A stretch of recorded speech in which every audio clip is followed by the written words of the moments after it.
front to multiple countries. And what this signals to our trade allies is be careful and beware.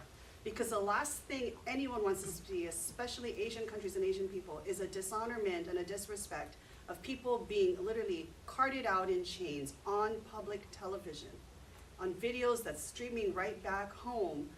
They do not absolutely want to see their people put through anything like that again. And so the chilling effect, I do feel, will have significant ripple effects on our economy here in our country.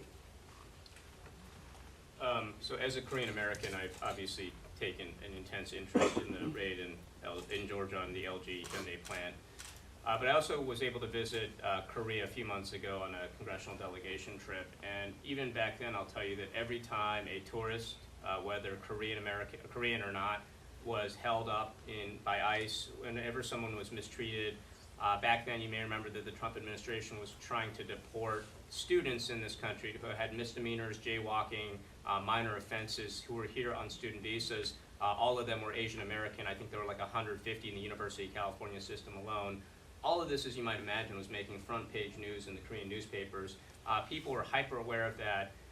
And of course, there's the fear element that we see with ICE and the fact that you have unmarked vans roaming around neighborhoods with masked people in them. And as someone in my community just remarked to me the other day, they're not sure when they see one of these vans if it's these gangs of burglars casing the neighborhood or whether it's ICE at this point. That's the point where we've gotten to as a society. But on the economic front, I will tell you, in addition to the fact that a lot of our goods are now rising in prices, construction costs are clearly going up, and that's driving a lot of the inflation as well.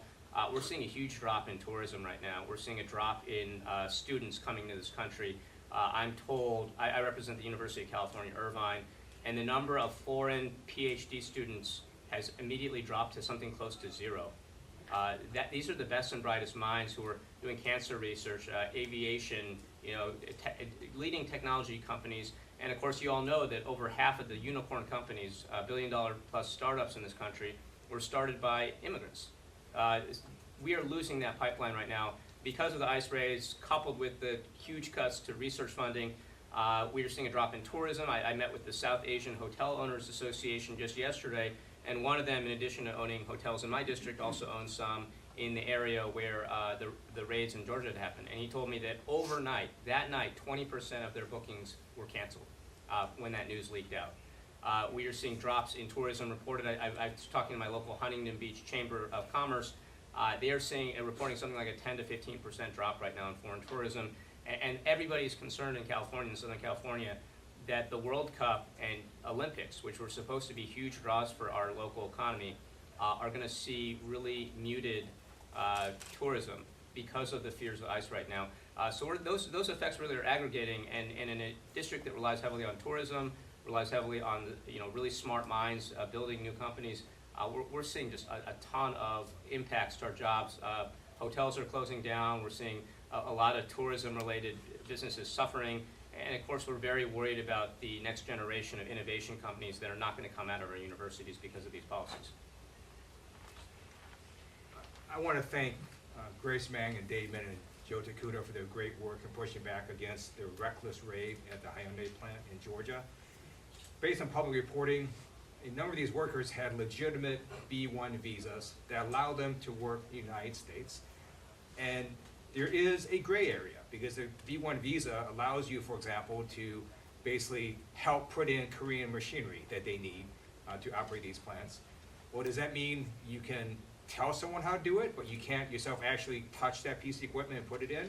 Who knows? It's a gray area, it's ambiguous. But what the administration did is, instead of trying to work it out with Hyundai and how people interpret B-1 visas, they launched the most massive raid ever on people with legitimate B-1 visas, shackled them up, made them do this completely embarrassing, disrespectful walk in shackles, and it was completely disrespectful to South Korea. Now the administration has had to walk that back. And so people need to be fired at ICE, who authorized this reckless, stupid raid that's now causing other countries to not want to invest in the United States. It's going to cause a loss of American jobs. And if you have a dispute on a B-1 visa, well, let's have it out in the open and tell the companies, look, we interpret this in a way no other administration has chosen to interpret it. But don't embarrass the people who are here and you're going to prevent investment in the United States, and that's just dumb.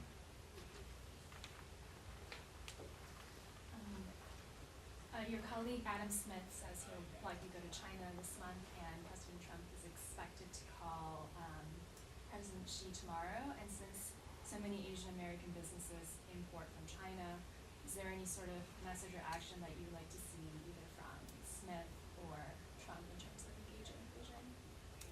I don't know the specifics. I haven't talked to Ranking Member Smith yet. But look, this is a common goal of all of our Democratic caucus and KPAC, of course, is to support and expand and boost manufacturing in the United States. What the Trump administration has done so far has not helped that. In fact, jobs in the manufacturing sector have actually decreased in this Trump administration.